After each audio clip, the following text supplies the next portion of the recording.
بسم اللہ الرحمن الرحیم۔ تمام سامعین کو حسنین خان کا خلوص بھرا سلام۔ میں ہوں حسنین خان اور آپ دیکھ رہے ہیں 14 ستارے یوٹیوب چینل۔ کچھ خواتین کسی فوتگی والے گھر بھی جائیں تو واپس آ کر اس طرح تبصرہ کر رہی ہوتی ہیں کہ بیٹی نے تو نیا سوٹ ڈالا تھا، اسے تو دکھ ہی نہیں تھا۔ بہو تو ایسے ہنس ہنس کر بات کر رہی تھی جیسے اس کی دیرینہ خواہش پوری ہو گئی ہو۔ کوئی زیادہ رو رہا ہو تو اعتراض، کوئی صبر کر کے بیٹھا ہو تو مسئلہ، گھر صاف تو تبصرہ، صاف نہ ہو تو تنقید۔ تمہیں کس نے حق دیا ہے دوسروں کو جج کرنے کا؟ کسی کا جوتا پہن کر جب تک خود نہ چلو تب تک اس کے چلنے پر اعتراض نہ کرو۔ خود تو 4 پلیٹ بریانی تناول کر کے ڈکار بھی نہ ماری اور دوسروں پر تابڑ توڑ حملے۔ خدا را رحم کریں، کم از کم سوگ میں شامل نہیں ہو سکتی تو بلا وجہ ان کی عزت بھی نہ اچھالیں۔ یہ وقت سب پر ہر گھر میں آتا ہے اور آتا رہے گا۔ ہمارے مرد حضرات بھی کچھ کم نہیں۔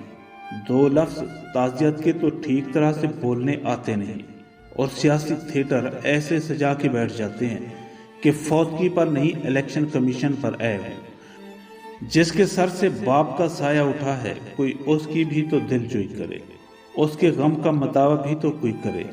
لیکن ہمیں کسی کے غم سے کیا، ہم تو رسم دکھاوا کے لیے گئے ہیں۔ ہماری بلا سے کوئی مرتا ہے تو مرے۔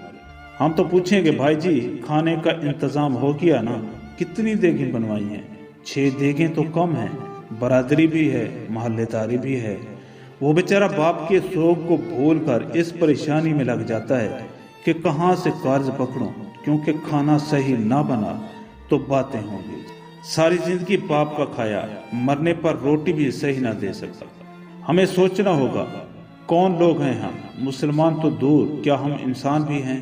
جانوروں کا بھی کوئی مر جائے تو وہ ایسے داغیں نہیں اڑاتے، اور اشرف المخلوقات کا تاج پہن کر حیوانیت کی ساری حدیں عبور کر جانا کہاں کی انسانیت ہے؟ میں نے میت کے گھر میں ایسی آوازیں بھی سنی ہیں، جو دیگ پر بانٹنے میں لگا ہوتا ہے اسے کہا جاتا ہے ذرا پلیٹ میں 4 بوٹیاں زیادہ ڈال دینا۔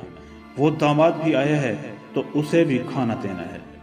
وہ بیٹی جو ماں یا باپ کی میت پر رو رو کر ہلکان ہو رہی تھی، جیسے ہی جنازہ اٹھتا ہے تو وہ سارا غم پس پشت ڈال کر کھانا تقسیم کرنے میں لگ جاتی ہے کہ سسرال والے بھی آئے ہیں، انہیں کھانا نہ ملا تو ساری زندگی باتیں سننے کو ملیں گی کہ تیرے باپ کی میت پر تو ہمیں کھانا بھی نہیں پوچھا کسی نے۔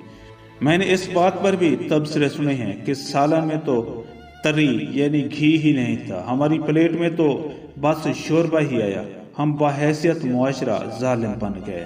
خوشیاں تو کچا ہم نے مرگوں کو بھی اپنے شریکے پورے کرنے کے لیے ایک ایونٹ بنا لیا ہے۔